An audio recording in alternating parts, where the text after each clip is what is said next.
A floresta parecia sussurrar naquela tarde abafada, as árvores altíssimas envoltas numa névoa quase palpável. Marco enxugava o suor da testa enquanto liderava sua equipe arqueológica mais para dentro da densa mata amazônica. Eles haviam passado semanas ali, explorando relatos de antigos objetos indígenas de valor incalculável. Foi então que o avistaram, uma pequena caverna encravada numa elevação rochosa coberta de cipós. Algo sobre aquele lugar, porém, parecia mais sombrio que qualquer outro sítio arqueológico que Marco havia visto. Quando ele e a equipe finalmente abriram passagem pela vegetação, a entrada revelou-se, uma boca estreita de pedra negra, com inscrições desgastadas pelo tempo. Um frio percorreu sua espinha, mas Marco seguiu em frente, determinado a encontrar algo digno de sua pesquisa. Após escavar cuidadosamente, ele encontrou o objeto. Um amuleto de madeira escura, entalhado em formato de um rosto grotesco, com olhos esbugalhados e uma boca aberta num sorriso distorcido. Marcas esculpidas no amuleto pareciam arcaicas, mas o mais perturbador era o peso estranho que ele sentiu ao segurá-lo.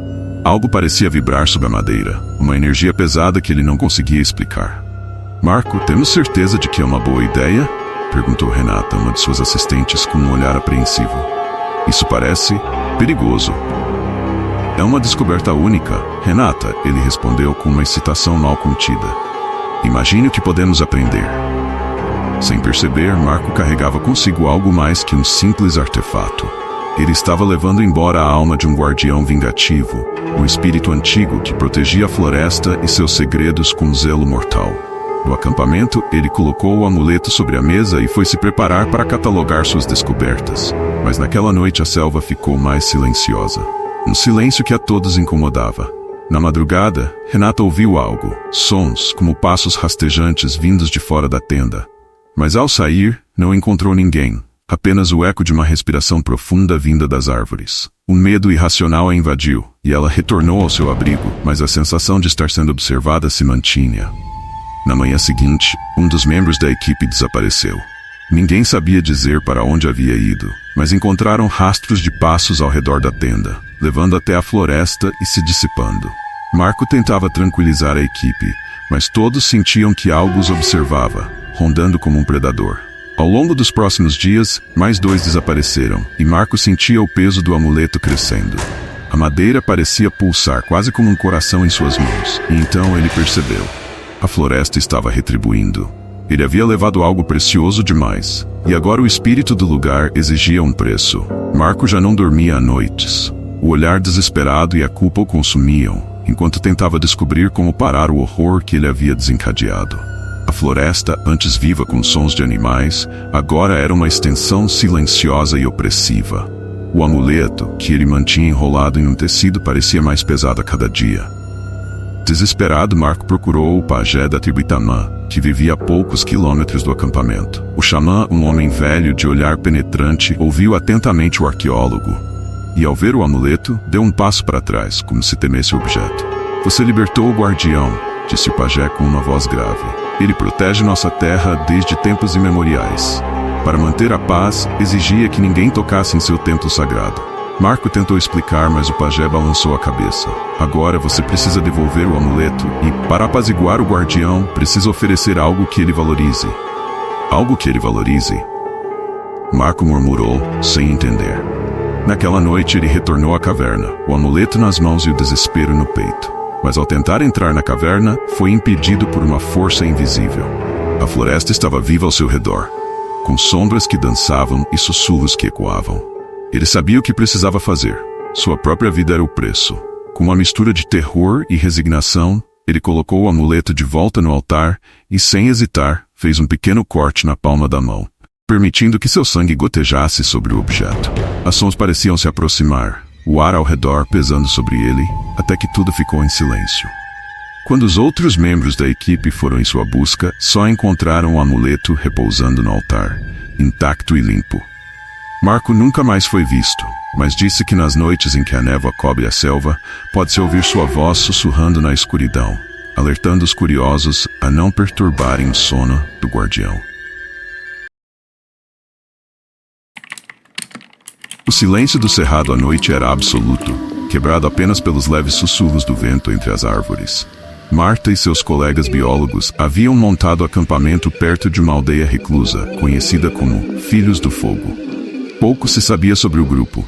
Eles raramente interagiam com pessoas de fora, e falavam uma língua repleta de sons guturais e cânticos baixos que ecoavam como se reverberassem pelo solo seco e rachado. Marta estava intrigada. No final do dia, ela havia notado uma estranha formação de pedras no centro da aldeia.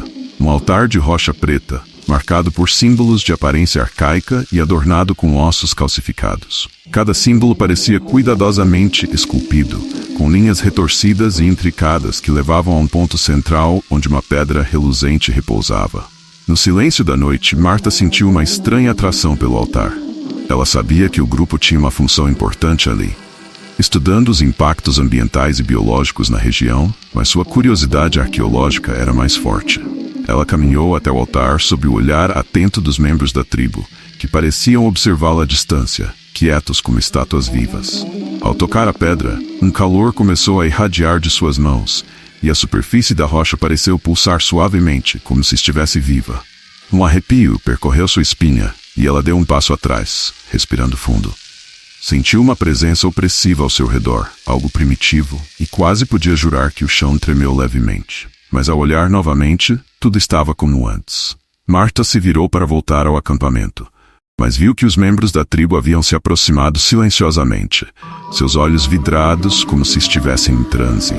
Seus rostos expressavam algo entre reverência e hostilidade.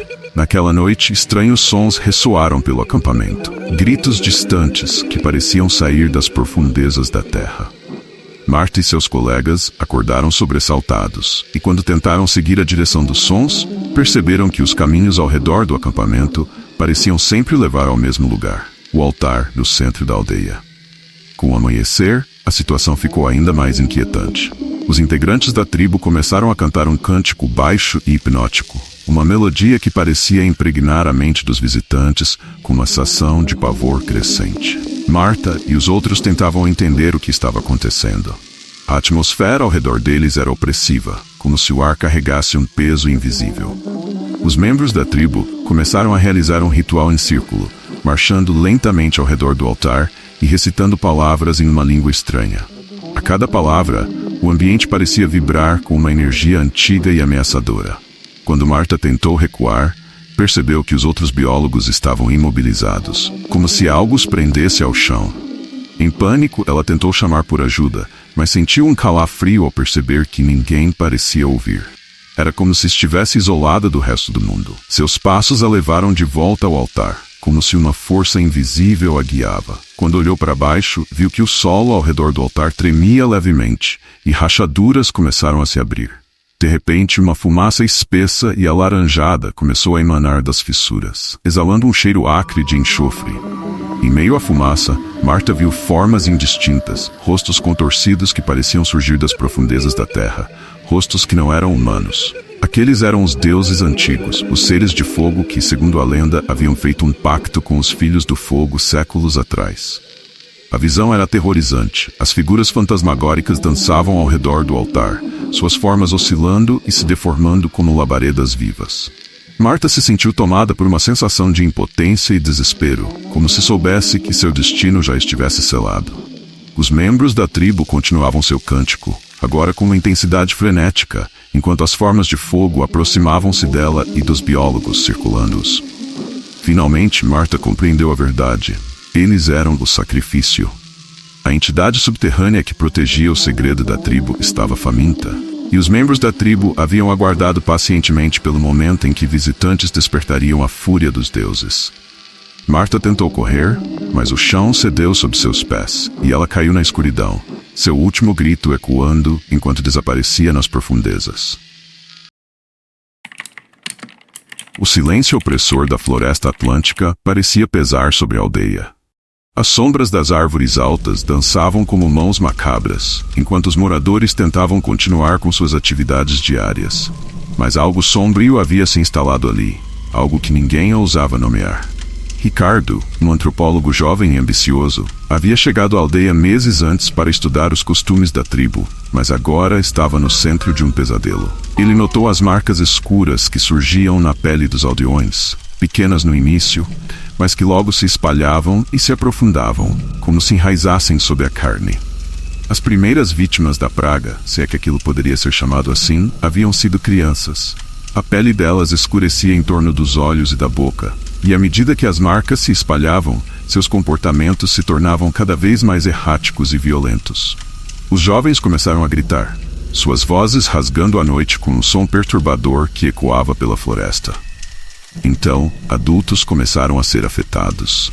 Era como se algo os estivesse corroendo de dentro para fora, transformando-os em seres irreconhecíveis.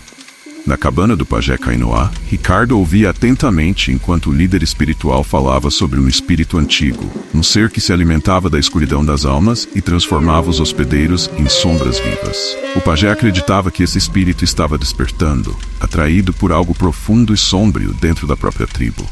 Desesperado, o pajé havia decidido realizar um ritual de purificação naquela noite, um último esforço para conter a praga.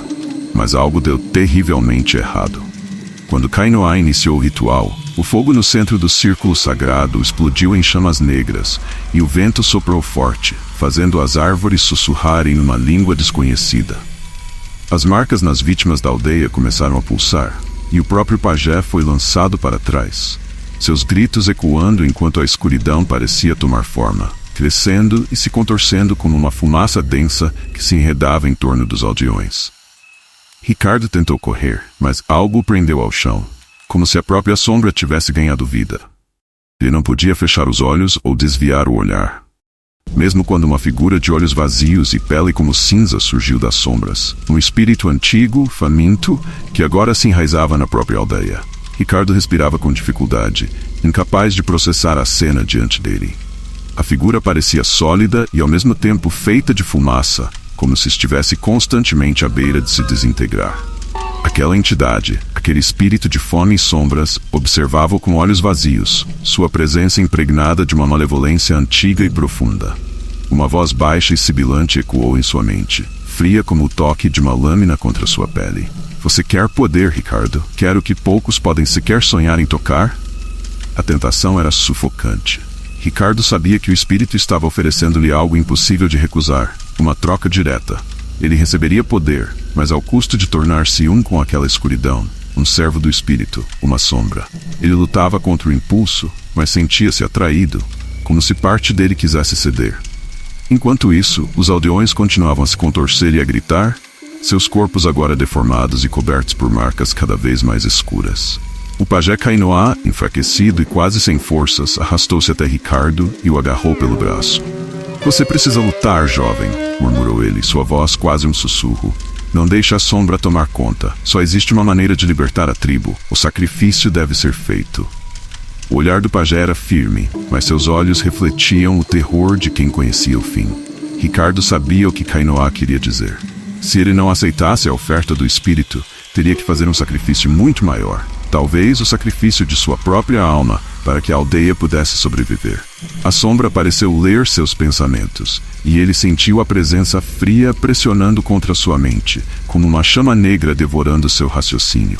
Com um último suspiro de coragem, Ricardo juntou todas as forças que tinha e gritou o nome do espírito, recitando as palavras que o pajé havia ensinado. A entidade gritou, sua forma distorcendo-se em horror e fúria, enquanto era forçada de volta para as sombras. Mas o preço foi alto. Quando a aldeia amanheceu, Ricardo estava sozinho, exausto e vazio. O pajé e os aldeões sobreviventes desapareceram, levados pelo espírito ou sacrificados na batalha final.